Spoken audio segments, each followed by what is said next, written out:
ፍጹም ጥላሁን ኢትዮጵያ ከማላዊ ጋር ያደረገችው ወዳጅነት ጨዋታ ብቸኛውን ጎል አስቆጠረ። ኢትዮጵያ ብሔራዊ ቡድን አሸንፏል። በመጀመሪያ ኳስ ነው የመጀመሪያ ጎልን ያስቆጠርከው። እንዴት ነበር ጨዋታው እንቅስቃሴ? የጨዋታው እንቅስቃሴ በጣም ከባድ ነበር። ኢንዱራንስ ከኛ በደንብ ይሻላል። ያው በዛ በኢንዱራንስ ነው የበለጡ። ያው በክህሎት ደግሞ እኛ ኢትዮጵያውያኖች የምንታወቅ ነን እና ትንሽ ከባድ ነበር፣ ግን እኛ የተሻለ ነበር።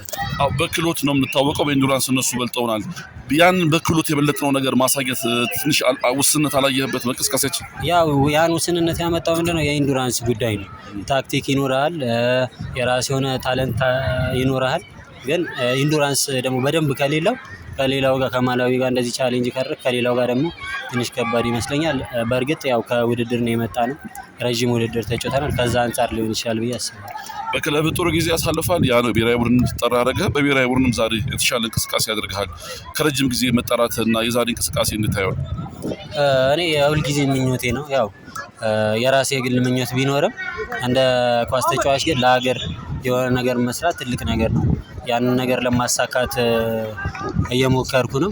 ጥሩ መንገድ እየሄድኩ ነው። እግዚአብሔር ይመስገን። ይህንን ብሔራዊ ቡድንህን በቋሚነት ቦታውን አስጠብቀህ ለመጓዝስ ምን የተለየ ስራ ትሰራለህ? ያው እንዳልኩ እኛ ሀገር ላይ ትንሽ ከበድ የሚለው ነገር ምንድነው? ኢንዱራንስ ነው። የሜዳም አለመመቸት አለ። እነዛን ነገሮች አሁን የሜዳ መመቸት ምናምን እንደዚህ እንደ ድሬዳዋ አይነት ሜዳ ስታገኝ ኢንዱራንስን ካስተካከል ያው ራስን በደንብ ማስጠበቅ ትችላለህ።